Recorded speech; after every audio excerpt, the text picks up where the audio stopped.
Señoras y señores, muchísimas gracias por continuar con nosotros en su revista Tele 15. Hoy vamos a hablar con el ingeniero Rafael Salazar. Rafael Salazar es el administrador general de la empresa de generación hidroeléctrica dominicana EGI. Y hay muchos temas interesantes. Y aunque es de EGI que vamos a hablar, sin embargo, Salazar ha estado metido de lleno más en un asunto que no tiene que ver con EGI, sino con las cuevas del Pomier, porque ha sido bastante claro con respecto a este tema. Muy buenos días, Salazar. Buen día, Geraldino, Daniel. Hola. Y a toda la gente que nos está mirando, que siempre están atentos al programa. ¿Dónde empezamos? ¿Por la cueva? No, vamos a empezar por la cueva.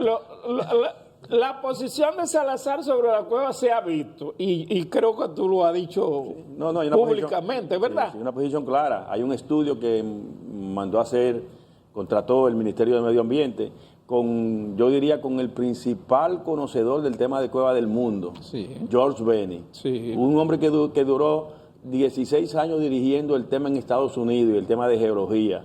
Y de antropología. Y antropología y de cuevas. Sí. Entonces, una autoridad mundial del tema. Sí. Lo contrató y con mucho amor vino al país, desarrolló el estudio, lo entregó y el estudio plantea una serie de conclusiones y recomendaciones que son muy evidentes. Plantea que el 80% de las intervenciones de la minería que hay en la zona es en la zona de núcleo y en la zona de amortiguamiento de la cueva. Es una violación a la ley. Lo primero que se está pidiendo es que se cumpla la ley. Y eso nadie puede oponerse a que se cumpla la ley y que se proteja, Daniel Geraldino, un bien tan importante, tan interesante, tan necesario para cuidar lo que son nuestra historia y nuestros antepasados y un tesoro natural que tenemos, como son las cuevas del Pomier, que no solamente es por el tema de historia, antropología y ecoturismo, sino también por el tema de agua. Ahí están las aguas del acueducto San Cristóbal Norte. Sí. Pero también el tema de la naturaleza. La minería, que ha sido una minería medio irresponsable, ha impactado de manera negativa en la fauna y en la flora de la zona. Entonces, pero Salazar, sí. ¿Pero qué ha pasado entonces? ¿Medio ambiente está ahí? Sí, medio ambiente. Y déjame decirle. ¿Qué ha pasado? ¿No ha tenido supervisión la explotación minera en esa zona? Sí, ha tenido, pero ha habido una responsabilidad histórica con el tema. Y hay que decirlo. De hecho, quiero... Sí, porque eso viene de la época Balaguer. En el 86 dieron el último permiso, vamos a decir, el primer permiso provisional para que se cambiara y se retiraran de la zona. En el 86, 1986, ¿hace cuánto? Hace 49 años. Sí. 39 años hace. Y entonces han seguido, han tenido componendas, han tenido estrategia de esperar que cambien las autoridades. Si son autoridades fuertes, entonces empujan para que lo quiten. Eso es lo que ha pasado. Y entonces, bueno, cuando pasó la situación con el hermano Orlando Remera, él me había dicho que tenía 10 días antes de pasar el tema, Orlando, que tenía el tema resuelto, que ya tenía el tema resuelto. Pasó esa situación y eso quedó. Entonces, que no pudo aplicar. Después llegó Miguel Seara. Miguel Seara mandó a hacer el estudio con George Benny, muy responsable, y una autoridad mundial, y lo pagó el Ministerio de Medio Ambiente. Y ahí mismo, entonces, cuando termina el estudio, que va a hacer el proceso, situaciones propias de los gobiernos, a él lo cambian, pero él dejó la solución en la mesa al nuevo ministro. El nuevo ministro, entonces, ha estudiado el tema y está en ese proceso. Y qué bueno, porque ya la solución, el presidente anunció que el próximo día 27 de febrero, para esa fecha, estará ya la solución tomada con el Ministerio de Medio Ambiente, con el gobierno. Y la solución es sencilla, que se respete la ley, que se traslade esa minería y que entonces un proyecto, como el planteamiento que hace el estudio de George Benny, de que no es compatible la minería con la protección de esa zona, con la protección de esa riqueza natural que tenemos ahí, un proyecto de ciudad Pomier, ciudad prehistórica de las Antillas, capital prehistórica de las Antillas. O sea, crear eso, y ya se ha estado armando ese proyecto. Ese proyecto, ahora mismo las ideas que hay es que se va a hacer en la zona donde está el gran hueco que ha dejado la minería. Ahí, cuando llevamos a otro experto internacional en el tema de ecodesarrollo, que es Alfonso Vegara, de la Fundación Metrópoli. Él fue allá a la zona, primero vio el desastre y después dijo que hay una oportunidad. En ese daño que han hecho tan grande ahí podemos hacer un anfiteatro como Chabón, que está natural, verdad, el hoyo ya hecho. Verdad. Bueno, aprovecharlo. Y ahí podemos hacer entonces una ciudad histórica, Pomier, con una serie de elementos de que la gente pueda ir a pasar el día, a conocer la cueva, con el tema de investigaciones también. Y muchísimas cosas que se pueden hacer ahí. Hay demostraciones modernas del uso de cuevas de manera eficiente. Por ejemplo, la reconstrucción que hizo totalmente, creo que uno de los bancos nacionales de la Cueva de la Maravilla. La Maravilla. Sí. Totalmente. Eso sí es un Y aquí mismo en el Mirador Sur tenemos dos cuevas, una que es un restaurante de lujo y otra que era de eventos artísticos en el Mirador Sur. Sí, así es. Entonces, la Guácara. La Guácara. Se está trabajando en el tema y qué bueno. Hay mucha gente, gracias a Dios se ha logrado una sinergia. Y hay un elemento, nosotros no estamos en contra de la minería. Es que esa minería sea responsable, que esa minería no dañe un tesoro que tenemos de República Dominicana y del mundo y que se trasladen a una zona donde no hagan daño. Que sea responsable, pero hay un pasivo ambiental. Sí, así es. Hay un daño. Entonces también debe de existir. Si usted cometió un error, usted tiene que pagar las consecuencias. No, y además yo te voy a decir otra cosa. Hay países que han hecho de este tipo de, diríamos, fenómenos antropológicos, como el caso de las cuevas del Pomier, que han hecho de eso puntos turísticos importantes. Por ejemplo, en Francia tenemos la cueva de Nantes. Sí.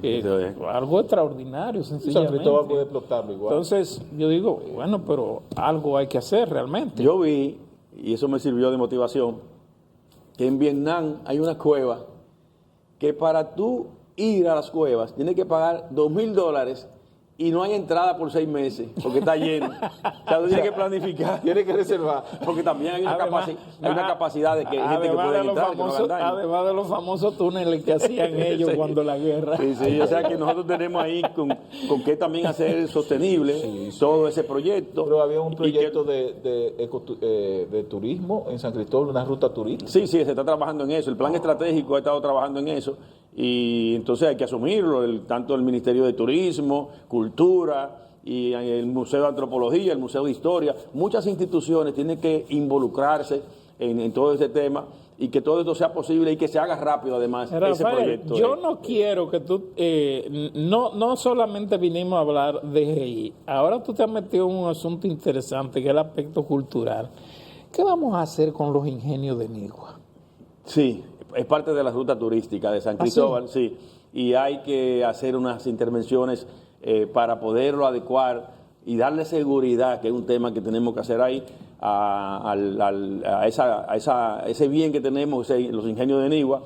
Hay otros ingenios, hay uno en Cambite Sterling que está abandonado. Sí, ahí a la entrada, y hay que también rescatarlo en esa ruta. Sí. De manera que tenemos muchos temas interesantes. San Cristóbal está lleno de sitios, lugares históricos para el turismo. La Casa de Caoba está ahí todavía. La Casa de Caoba, que hay que restaurarla. Tenemos el Cerro, el Castillo del Cerro, la Casa de la Playa de Najayo, que está abandonada. La otra casa que está también en la Casa de los Cuadritos, que está en Nigua. O sea, hay muchos lugares para una ruta interesante, turística. De hecho, ahí en Nigua hay una iglesia de la época de la colonización. La de Nigua, sí, hay una iglesia de Campelén, ¿es verdad? Sí. No, en el mismo Nigua, la iglesia que está ahí en el mismo yo fui en matrimonio a esa iglesia, sí. A eso fui yo a esa iglesia. Sí.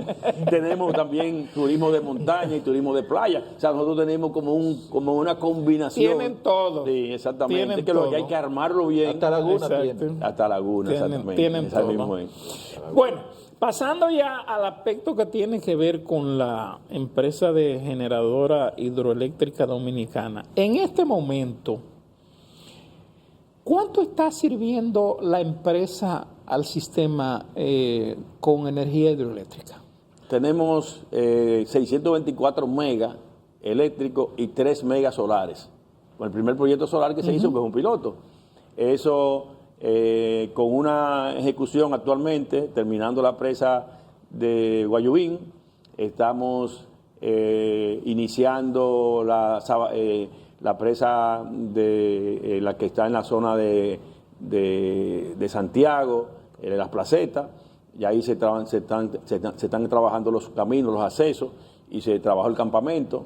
¿Se resolvió el problema que tenían ahí con la gente, a unas organizaciones? Siempre, o sea, sí, hemos estado en conversación siempre, le presentamos el proyecto, escuchamos sus pareceres, pero en todos estos tipos de proyectos siempre hay voces que están normalmente en contra. Yo mismo estuve en contra cuando era un joven de que se hiciera el 6 de noviembre allá y que pasara. Y ahora cuando yo veo eso digo, ay Dios mío, qué equivocado estaba, porque el 6 de noviembre... No te preocupes que cuando Balaguer hizo la charla de gol, igual, y el mirador, y el malecón también. Igual. La voz está en contra del malecón y el mirador. Y eso es normal, y hay que escucharlo, lógicamente. Siempre tiene que haber una escuchativa porque cuando hay gente en contra, algún elemento se puede mejorar. Y eso es lo importante en este tipo de proyectos. Bueno, y nosotros estamos en ese tema de energía. Ahora vamos a comenzar la Gina en Maní. Y vamos también a trabajar en Guaigüí, que pasó del INDRI a Ejejit, porque tenemos un proyecto de hidrobombeo con un proyecto solar Pero Guaigüí es un proyecto bastante viejo, desde la época de Balaguer. Sí, y muy necesario. Y además ahora es altamente productivo con el proyecto de hidrobombeo, porque ese proyecto es que garantiza el agua de La Vega, que está en un momento iniciando una crisis de agua. Si de aquí a 10 años, los expertos en el tema agua para consumo humano, plantean que de aquí a 10 años, si La Vega no tiene un acueducto con una fuente como sería Guaigüí, la presa de Guaigüí, entonces pasarán momentos difíciles en el tema agua potable para el consumo humano. Pero ya estamos iniciando ese proyecto. Ya está todo en camino, se está revisando lo que es el presupuesto actualizado, el diseño actualizado. Para iniciar este año, estamos hablando de los meses de abril, mayo, debemos iniciar el tema de campamentos, accesos, y ya este año que estén trabajando en ese proyecto que es tan importante. Y no solamente, por ejemplo, no ha contemplado la EGI un proyecto de mejor aprovechar las aguas, no solamente para la energía. Yo sé que lo de ustedes es de energía, pero la mayor cantidad de agua se aprovecha una sola vez, de esas que están en reserva. Por ejemplo, pasó el agua, movió la turbina y esa agua va y termina en el mar. O sea, no hay contemplado algo para aprovecharlo más. Normalmente esa agua termina en irrigación. En los canales. En los canales, no en el mar. Y en acueducto. Y en acueducto, sí. Entonces, ¿dónde sí hay que aprovechar, Daniel? En el tema de la irrigación. Aquí se hace una irrigación y el mayor consumo de agua... ¿Que por enchumbe? En irrigación, que exactamente por enchumbe, como dice Geraldino, de agua. No por goteo o no con tecnología, que eso es lo que se hace en todos los países. Sí, con la cantidad de agua que se usa aquí en la irrigación, se multiplican por 20 la cantidad de tareas que se pueden hacer. Estamos hablando de un 80% de irrigación por enchumbe. Eso, y se está trabajando en eso. Lógicamente, pienso que hay que darle más impulso y pienso también que hay que trabajar la cultura, porque la gente tú le monta el tema de irrigación por goteo y cuando ven que un chin de agua creen que eso no le va a ayudar a la planta. Entonces hay que cambiar la cultura de la gente, la mentalidad de la gente y poder también educar en el tema de producción agropecuaria. Hay un tema que siempre ha sido la preocupación mía y hace más de 6 o 7 meses por ahí. Yo recibí un estudio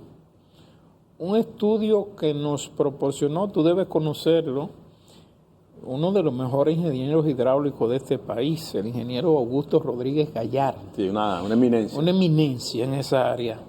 Y nos hablaba ese estudio sobre los altos niveles de erosión de las cuencas hidrográficas altas que tenemos. Nos gustaría saber, hace un tiempo yo escuché hablar sobre la necesidad de hacer algún proyecto o programa que tenga que ver con la eliminación de todos los sedimentos de las hidroeléctricas que tenemos en el país. Porque ese es un problema que en la medida en que tú tienes la represa llena de sedimentos, menos agua vas a tener. Sí. Entonces, ¿qué ha pasado con eso, Rafael? O sea, ¿ustedes están limpiando las presas, las hidroeléctricas que tienen? ¿Se está haciendo algún trabajo a nivel general en esos embalses? Sí, hay dos componentes. El componente de manejar adecuadamente las cuencas altas y medias con el tema de agricultura, con el tema de no corte de árboles, no quema para hacer conuquismo. Ese tema se está trabajando en un plan. Y el otro componente es la limpieza de los embalses, de las presas, de los sedimentos, y también estamos trabajando en ese plan, ya estamos ejecutando. Nosotros encontramos sobre la mesa, y eso nos sirvió de mucho, porque comenzamos a abordar el tema de cómo podíamos ver el tema de los sedimentos en las presas. Y buscamos y estábamos mirando los costos, muy altos los costos, para asumirlo la empresa. Pedimos, muchas empresas se interesaron, pero cuando presentaban los presupuestos que serían el que ellos planteaban que podía hacerse la limpieza de un embalse, eran sumamente altos.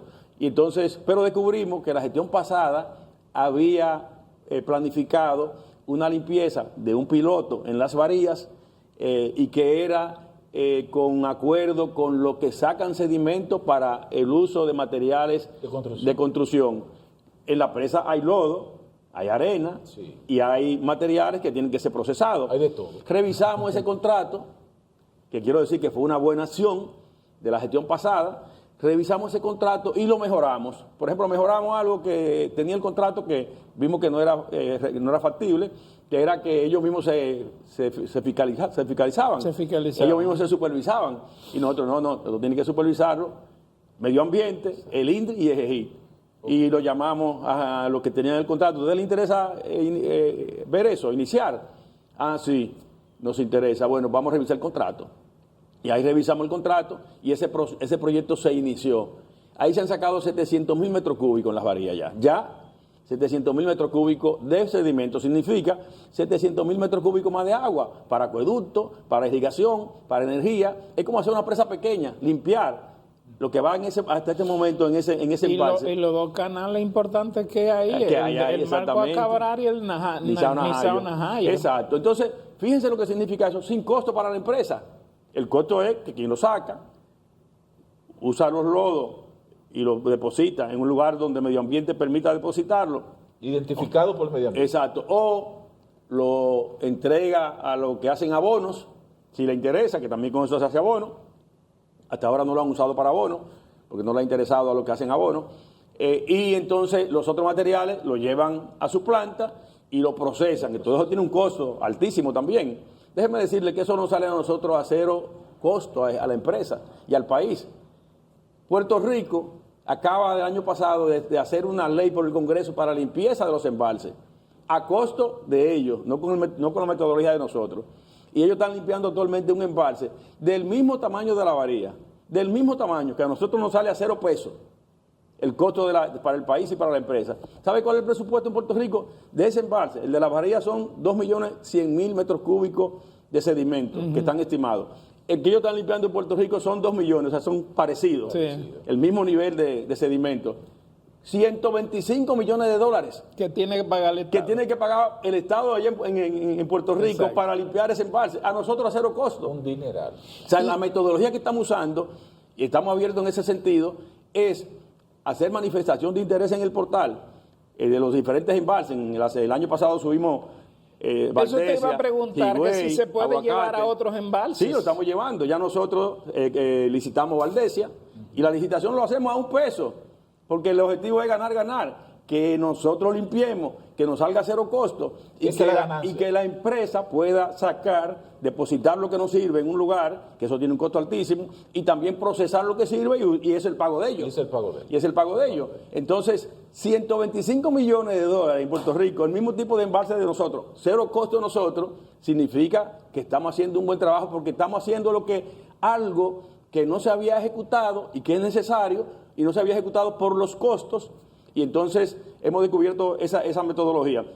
Ahora mismo tenemos en el portal Atillo, que va cola de Atillo sí. Y embalse, cola de Valdesia y embalse. Tenemos el SOCAS de Mucha Agua, que está ejecutándose. Ahí fue una cooperativa que hicimos con las juntas de vecinos y la comunidad es la que maneja ese tema porque está ahí mismo, hay una comunidad grande en el SOCAS de Aguacate. Tenemos La Varía en ejecución. Y entonces eso nos está permitiendo a nosotros hacer un tema a 0 costo que es muy importante para el manejo del agua, agua para acueducto, agua para irrigación, agua para energía para electricidad, y agua exacto. también que nos permite darle más seguridad a nuestras instalaciones porque esos sedimentos también presionan los muros de la presa y en cualquier situación de un terremoto, de un temblor, Hay un control. hace más vulnerable esas Ingeniero, instalaciones. esa parte de la sedimentación se da generalmente producto de la erosión. La erosión se da producto de la deforestación. Cuando se quita la capa vegetal que hay en la parte alta, pues naturalmente provoca erosión y esto sedimentación y se van a las presas. ¿Qué mecanismo están ustedes utilizando actualmente con el asunto de la cuenca hidrográfica alta y la parte que tiene que ver con la zona boscosa? Porque la zona boscosa te da la ventaja de que te crea una alfombra abajo donde amortigua el agua. Y eso evita la erosión y la sedimentación.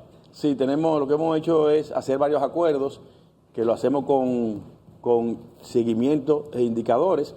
Tenemos actualmente un acuerdo con lo que dirige Roberto Santana, que son los privados de libertad. Ah, sí. Con ellos estamos trabajando la cuenca del Nizao, cuenca alta y cuenca media. Es un proyecto bonito porque tú ves los privados de libertad sembrando y haciendo cosas positivas y restaurando los bosques y la capa cercana en la cuenca alta y cuenca media. Ahora vamos a entrar en Sabaneta, ahora en marzo. San Juan. En San Juan, con ellos mismos. Esa es una de las que más sedimentación tiene. Es así, esa está muy deteriorada. Muy sedimentada. Y vamos a trabajar el tema. Entonces, tenemos acuerdo, por ejemplo, con la Universidad ISA, en la parte norte, y ahora en el sur, que se hizo por vía de la empresa también de GEGIT, las instalaciones de ISA, que están funcionando al 100%, llena completa. Universidad ISA en San Juan, en el campamento de Bohechío, de Palomino. Sí, ahí está funcionando Palomino. 100% esa universidad. ¿Qué a propósito Palomino está generando? Sí, está generando y es una hidroeléctrica muy eficiente. Tenemos también acuerdo con el Patronato de Desarrollo de Jarabacoa, también con la siembra de la zona boscosa en la cuenca de los ríos que están en esa zona. Tenemos acuerdo también con el Plan Agua de la zona norte de Santiago, con la Pucamaima. O sea, tenemos diferentes acuerdos y todo van hacia mejorar lo que son en el tema de la naturaleza, las cuencas altas, las cuencas medias, también en combinación con medio ambiente, con el que trabajamos en conjunto también. ¿Y no hay una intención, por ejemplo, de aprovechar en la cuenca alta, Río Sama, Isabela, no hay intención la capital no tiene agua? Bueno, hay un plan que precisamente Rodríguez Gallar ha estado dando como orientaciones o como haciendo asesoría de buscar solución al tema agua a 20, 30 años Santo Domingo. Y entonces hay tres opciones. Hay una, sí, porque el acueducto Valdesia Santo Domingo se hizo a 30 años y ya pasaron los 30 años. Ya se va a gastar. Hay una opción que es en el río Osama. Sí, hay una opción que es en el río Jaina. Sí, y hay otra opción que es en traer de Atillo el agua. Las tres opciones se han estado analizando y ahora hay que tomar una decisión en los próximos meses, porque aunque al final las tres opciones son buenas, y son necesarias. Pero la de Atillo es por gravedad. La de Atillo es por gravedad una gran parte. Sí, exacto, una gran parte. Sí. O sea, que van a partir a Yamasá, todas esas zonas para traer eso para acá. No, si es de Atillo sería por Cevico, por ahí. Toda esa zona. Entonces, pero mire, los técnicos han planteado que las tres opciones son importantes, pero hay que escoger una adelante por los costos. No se pueden hacer juntas las tres. Entonces, en ese proceso que se está, ¿cuál se va a hacer? La más factible. La más factible en términos de cantidad de agua y en términos económicos para la garantía y el tema de costo, ¿verdad? Ok, Salazar, vamos a hablar de energía. ¿Cuánto están aportando ustedes como empresa al sistema energético dominicano? Ha llovido mucho, las presas tienen capacidad suficiente, hay un tema con apagones que la gente se ha quejado en los últimos días, pero la EGI es la que suple energía, de esa energía hidráulica, bueno, pues de ahí le suple al sistema. ¿Cuánto le está aportando en los últimos tiempos usted del último informe? Bueno, el año pasado nosotros aportamos 1.500 gigas al sistema, que es bastante energía, un año bueno. un año bueno para la empresa y para el país en términos de energía hídrica, que es tan importante porque baja temas de divisa, temas de contaminación, otros temas sí que son importantes. Además podemos seguir invirtiendo en los temas de construcción de presas y otros proyectos. Pero el proyecto, nosotros cambiamos la estrategia de la empresa al llegar en el 2020. Nosotros comenzamos a ver los temas de energía solar y eólico alrededor de nuestras instalaciones y el tema de hidrobombeo, que es la solución de tener baterías de agua en nuestro sistema para usarla en las horas pico, que es donde tenemos problemas, un gran problema energético. Entonces, ahora mismo estamos estudiando 7 proyectos de hidrobombeo, están terminándose los estudios. Tenemos ahora mismo una comisión británica también que nos está apoyando, justamente ahora, comenzó ayer y va a durar hasta la semana que viene, trabajando y ordenando y analizando los proyectos para identificar las prioridades y también cómo abordarlo de manera simultánea.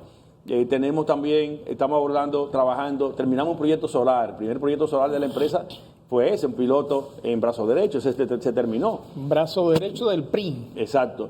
Tenemos 3 solares también ahora mismo en ejecución y tenemos 2 eólicos. Solares y eólicos son para apoyar el hidrobombeo, para poder bombear el agua de la presa que tenemos al embalse que se va a construir. Entonces tenemos, para no comprar energía, de esa energía más barata, bueno, vamos a tener energía más barata nosotros, que es la eólica y la solar para eso.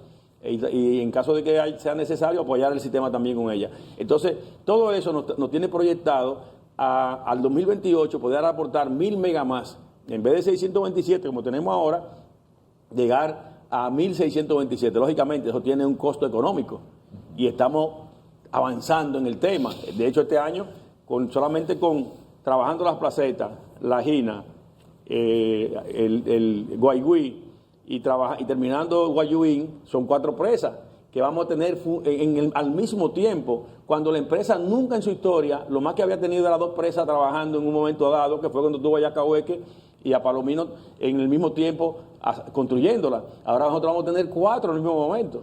Y eso es fuerte. Ingeniero, para la institución. Nunca, o quizás lo ha dicho muy pocas veces, para lo que siempre hemos seguido este tema de los recursos naturales y el agua y ese tipo de cosas, siempre hemos tenido la impresión de que el sector privado siempre se ha interesado por el sistema eléctrico, pero del Estado, del Estado. ¿Cuánto le ahorra actualmente EGI al gobierno en dólares con la energía que suministra anualmente?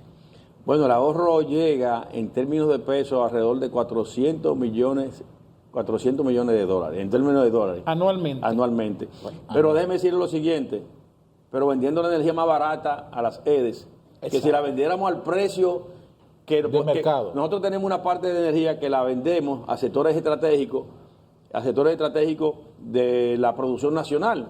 Entonces, pero esa energía, primero nos la pagan de una vez y segundo, casi al doble que la que le vendemos del precio que la que vendemos a las sedes. Si pudiéramos vender toda la energía de nosotros al sistema normal y que las sedes compraran normal, nosotros produciéramos el doble en términos económicos porque estamos subsidiando prácticamente el tema de las sedes porque vendemos más barato que todo el sistema a las sedes. Entonces, y eso está bien, eso es bueno por un lado porque hace que las sedes tengan puedan tener un mejor manejo para bajo de costo. Pero eso también son de los temas que hay que abordar en el futuro, porque el mercado no permite. Nosotros, por ejemplo, le vendemos a las EDES y tienen una deuda acumulada.